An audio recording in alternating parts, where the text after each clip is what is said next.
the song.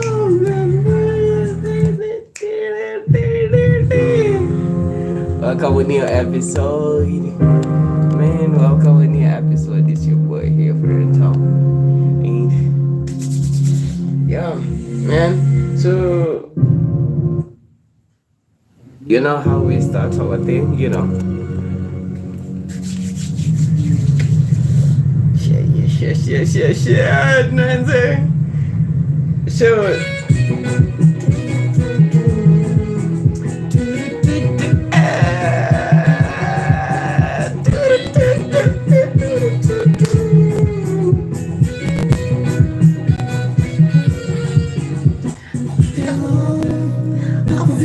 unanisikia? Hello, tena maana natamani kukwambia hello, afadhali usije nikatia hello, ona mpaka nasahau kusalimia. Habari gani? Wewe nimekumbuka sana, ni mambo yangu bibi nyumbani, hali ya mmeo na wana na antishani kila kidonda changu cha roho bado kinaniteta, nitaji kukaza roho ila najidishia tabu tena silali nasubiri matangu mbingwe yangu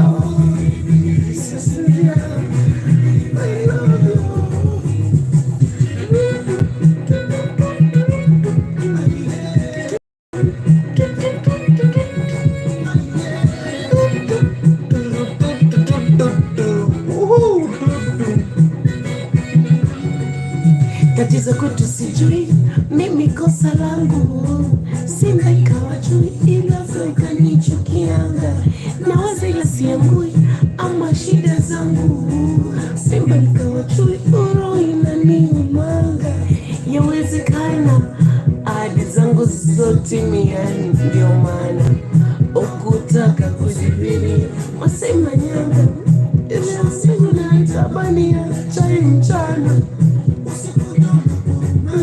Nilitamani sana ila langu kalilishia, ingalikuwa na wezo ningekusingizia, ila nina furaha ya maumivu dhahiri, ila nakwambia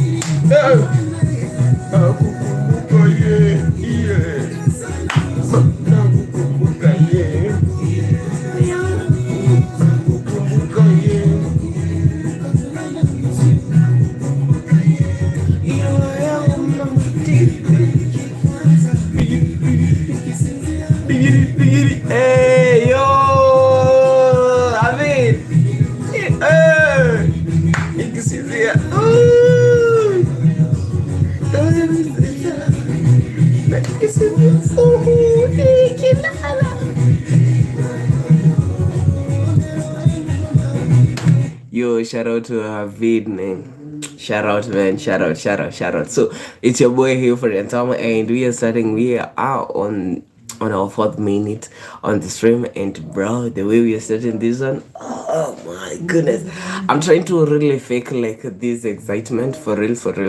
I don't feel okay at all. I don't fucking feel okay. It's not that I'm not mentally like okay, I'm fucking mentally okay, but the reason is I'm sick,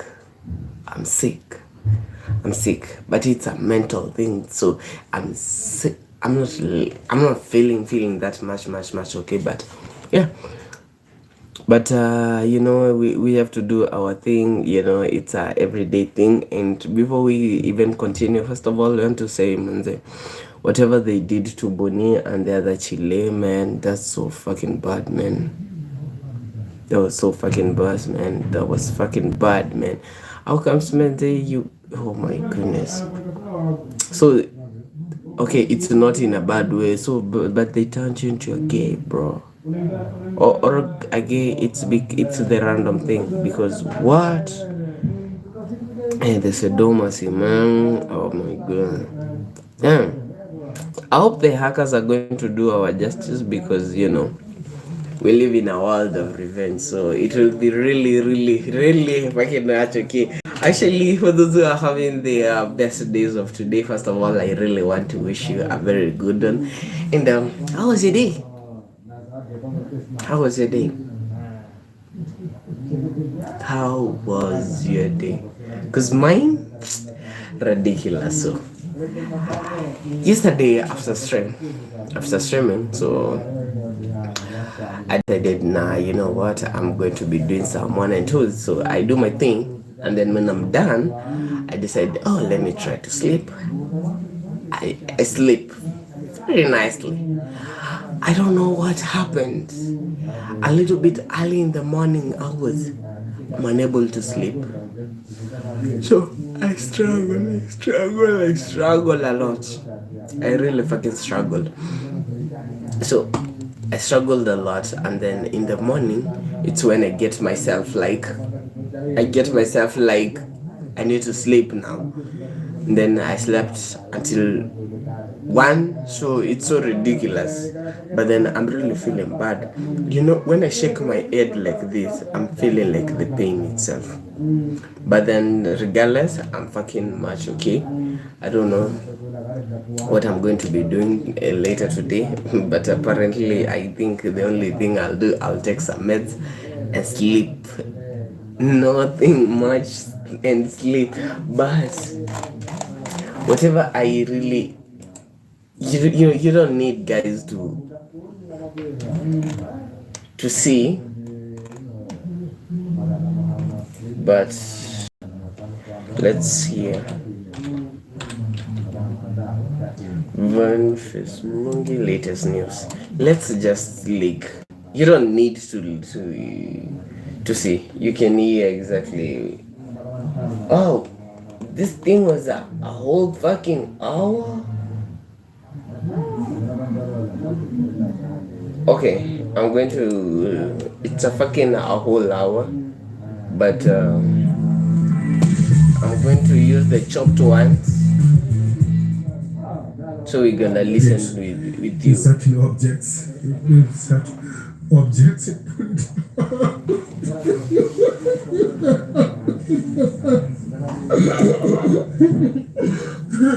That's so fucking bad, man. Of families. So as you're aware, we were abducted in Tanzania by Tanzania security forces, and we were tortured. So when I came back to the country, I said that I will not speak until Agatha is found. And Agatha was found, and I'm happy that she's back and alive, and she's here. And I said we'll share what happened to us. So when I went to Tanzania on July 18th, May 18th. I went to Tanzania on May 18th. We were going there as activists to attend to Ndoliso's hearing, which was supposed to happen on Monday the 19th. And I was in the same flight with Mother Karua and other activists. There were 8 of us on that particular flight. And when we landed, 3 of us were separated. That was Mother Karua, Gloria, and Lynn, and they were deported. I was able to get into the country legally, and my passport was signed and stamped with an entry stamp. I went to my hotel, and I checked in, and I relaxed. And then on the 19th, and then on the 19th, like the early morning hours of Monday, some men came to my room and they were knocking, and they were very violent in the knocking, and they were demanding that I go with them. And I said I can't leave my hotel room at that hour of the night. I said I needed a lawyer. And then at 3:30 a.m. Some lawyer showed up and said, oh, these people are police officers, you should go with them. And I said, no, I can't leave my room at night. And I barricaded myself in my room until morning. When morning came, I called Agatha. Had come from a different flight, and she was in the same hotel with me. And I called Agatha I was going to check out the same day on Monday morning. So I called Agatha and I said, come pick my bags for me and keep the bags in your room for safety purposes, and also because I was supposed to leave the country the same day. So Agatha came to my room and picked my bags. When she picked my bags, I went downstairs and I found the same people who had come at night who were waiting for me, but there were more of them now. There were about maybe 10 to 12 people who were waiting for me. They followed me to the bathroom and they wanted to arrest me. I screamed in the entire hotel and ran away back to where my colleagues were.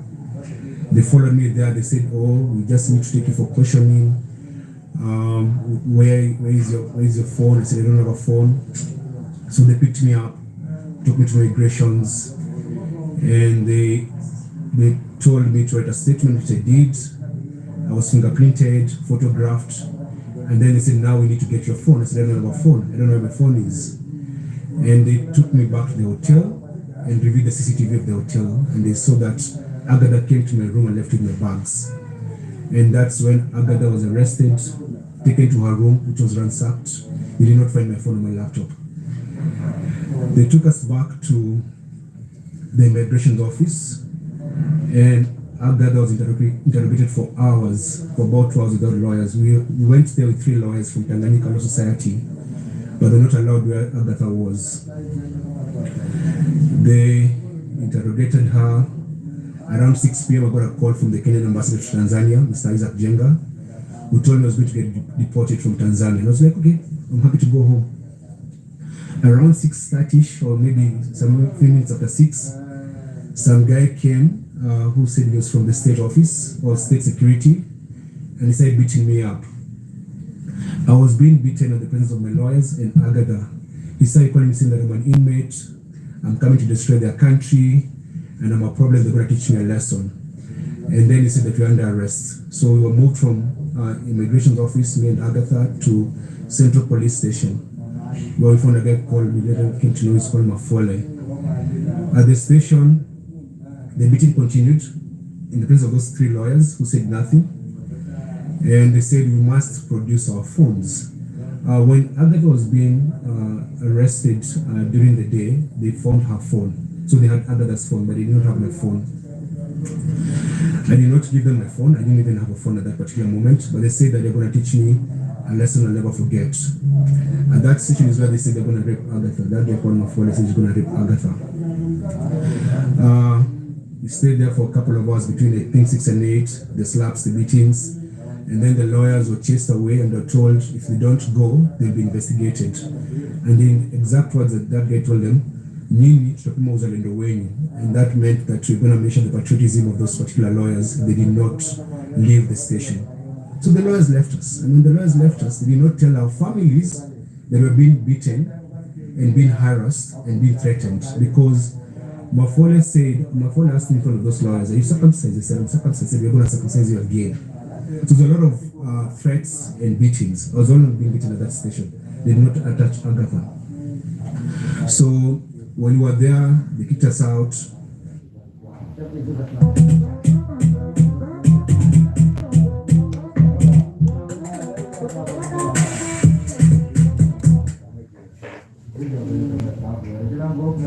Of the room, and I said I want to go to the bathroom. So someone took me to the bathroom. The young man took me to the bathroom and told me, "These guys are going to hurt you, and they're going to hurt you so bad. Give them your phone." I said, "I don't have my phone." And my fear was because we'd gone to Tanzania rather, with many other activists. And if I lose my phone, if they get my phone, they get hold of everyone that I was talking to in the country. So I could not give them my phone or my laptop. So I went back. I went to the bathroom, came back, and we were told to wait outside. Mafole made a phone call to someone, and a few minutes later, some guys came, 6 or 7 of them, very mean-looking people with one lady. Dar es Salaam is very hot, but they were wearing half jackets and the smelling of alcohol. They looked so evil. So when we went to the central position, there was a staircase on this side, so we came in through this staircase, but where we were, there was another private staircase, so they took us out with. They took us downstairs to the car, and we were blindfolded. and handcuffed on the back. And it was a white Land Cruiser. At the back there were like a lot of sticks and a lot of a number of number plates in that car. The guy across me had an AK-47. They were all in civilian clothes. So I got a search. It was a Land Cruiser. I got a search. This seat, I was this other side in a facing position. And then they drove off. Then they took us, drove for about 20 minutes. Then they took us to a building.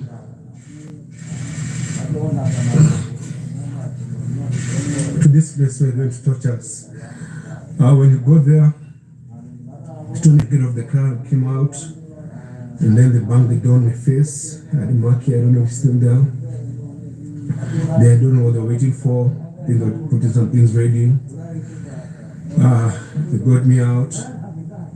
We were still handcuffed and blindfolded, and they told me to strip naked.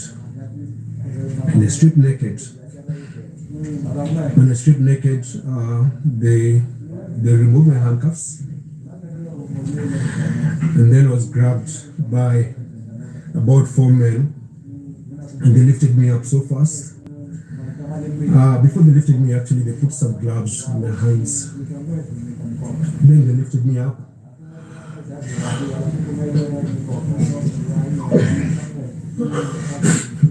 They lifted me up and tied me upside down. There's a photo I saw online about what they did to us. It's in a bag. You can distribute when I'm done talking. So we were put on an upside position where my legs were up like this, my body's up, I'm stuck naked. And then they started beating my feet. So they beat me and massage my feet. Beat me and massage my feet. I was screaming so hard. I couldn't even, there was no tears coming out because of how painful it was. One of them said, put his hand in his mouth. So they put my hand in my mouth. And they would tell me, stop screaming. The kids are sleeping.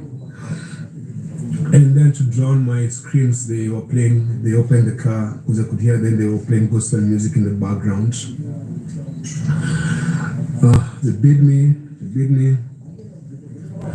Then they removed the underwear from my mouth and they started questioning me, asking my name, where are you from, why are you here, who sent you, why are you coming to destabilize our country? And then they said, welcome water. So some guy put lubricant in my rectum, in my anus, and then started inserting objects. Insert objects.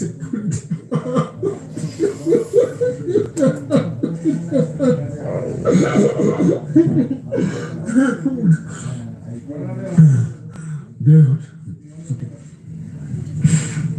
Shit. Oh, that's so fucking evil. Shit. Yes, and then say you're feeling nice, say you're feeling good, then you say Asante Samia, Asante Samia. So I say Asante to their president. Then they push hard and then put it out again. I started bleeding. And they dropped me. Then I'm still blindfolded. They took me to a wall. Then told me to face the wall and then squat. Then a man came and was putting his fingers in my anus and then saying that nice, say you're feeling good, say Asante Samia. Then they would do that.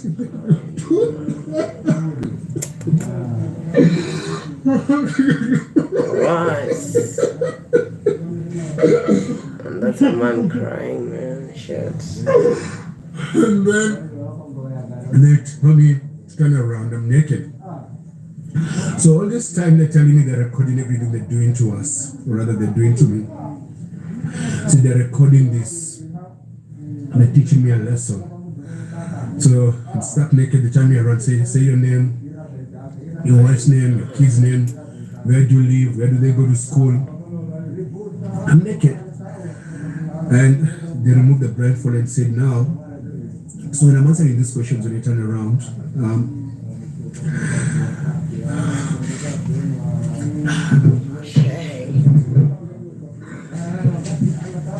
when answering those questions, they are just threatening me. So, like when they're abusing me, they're saying I should feel good and say thank their president for doing that to me. Like, Sema Sande Sana, Sande Sana. So they told me we have recorded these videos so that if you go back to your country and you say what we did to you, we shall put them online and shame you, and your kids will see this, your family will see this, everyone will see this. So while I was naked, they questioned me, asked me my email address, my passwords, everything. And because I was in so much pain and I was afraid they're going to hurt me some more, I gave them everything they wanted. Then they told me to dress up, and that's when they took over to go and torture Agatha. They put back the blindfold, told me to dress up, I dressed up, put back the blindfold, and then left me on the ground. So we spent the night on that floor. I could barely walk, I was bleeding. And then I could hear Agatha screaming. And one of the men was there saying, why don't you give me permission to rape her? Because this one is like good. She looks very nice. Let me just allow me to shusha mzigo, like let me rape her. So I don't know what happened to Agatha, but I could just hear her screaming. The following morning, on Tuesday morning, they came and they told us to remove our clothes and to go shower. So my feet were swollen.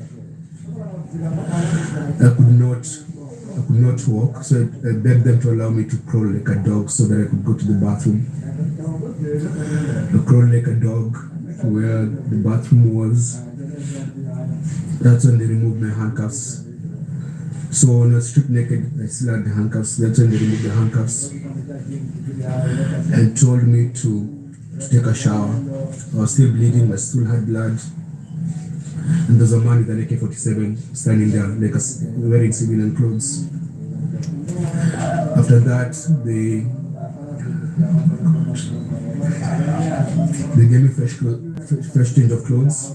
They were just insulting me and took me to another Land Road cruiser, another white Land Cruiser, still blindfolded, and they took me away.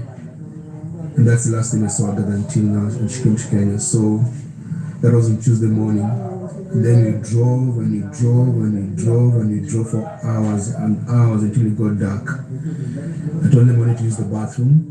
They said you can't leave the car. So they gave me a bottle to pee. I was still blindfolded and handcuffed. Then eventually at night, I don't know where we ended up to, they took me to a room where they left me there. They gave me like a soda and a loaf of bread. That was on Tuesday night. So I slept there. I could hear, it was like a coastal place because I could hear the call for prayers, and there was like a warmth and a lot of mosquitoes. Spend the night there. They just come, insult me or kick me and go. Come, insult me, kick me and go. And then on Wednesday morning, they gave me they gave me a cup of tea and an mandazi. Then that Wednesday during the afternoon, their tone changed.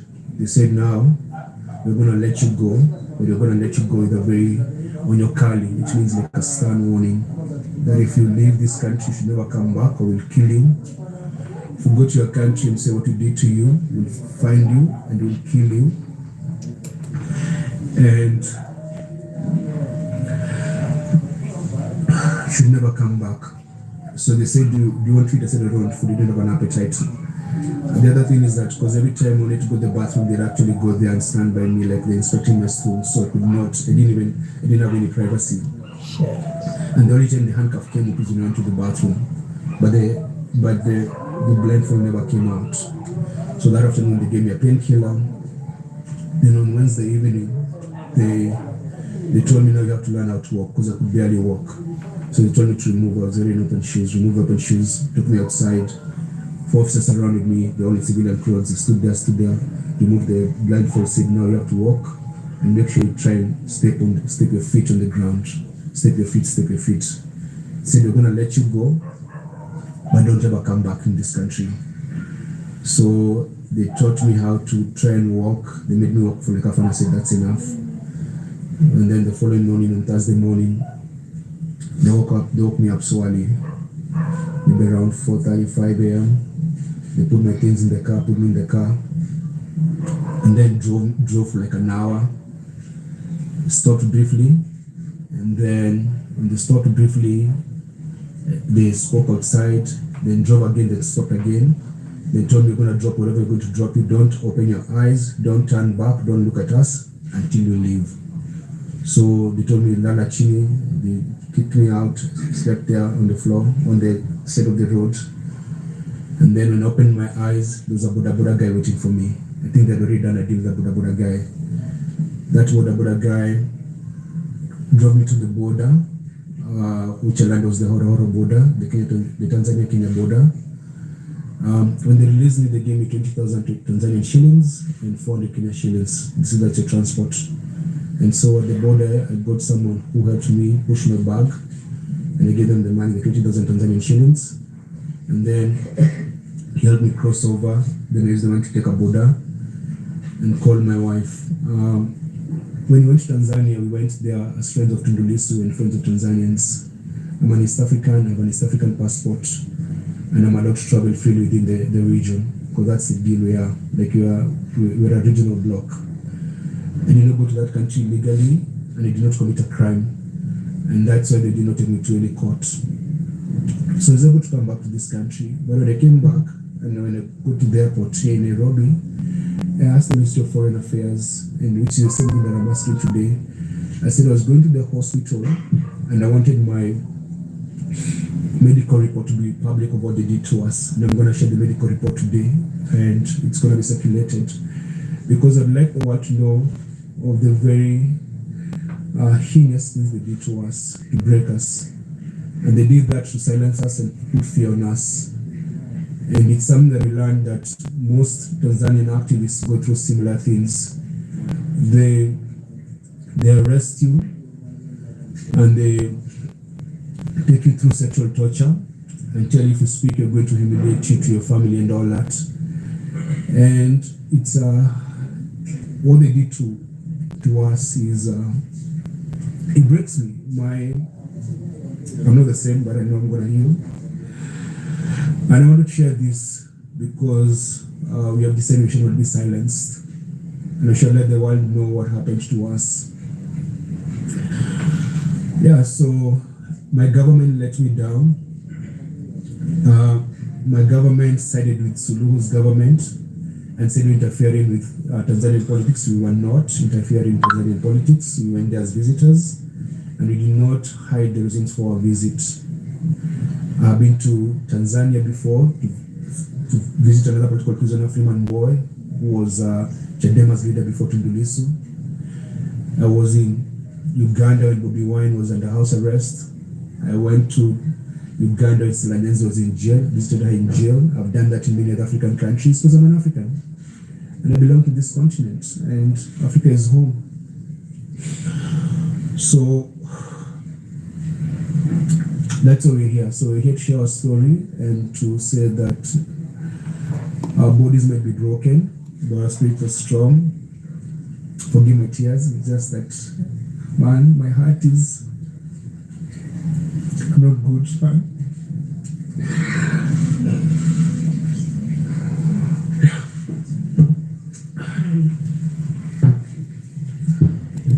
Yes. Oh, no. What? No, for that reason, let's cut it off, man. Let's cut it off, man. Fuck. I didn't know it was this wild this way.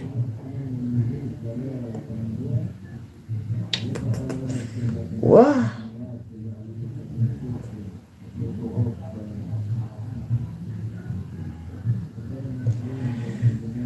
I'm sorry, but I have to clean this one, so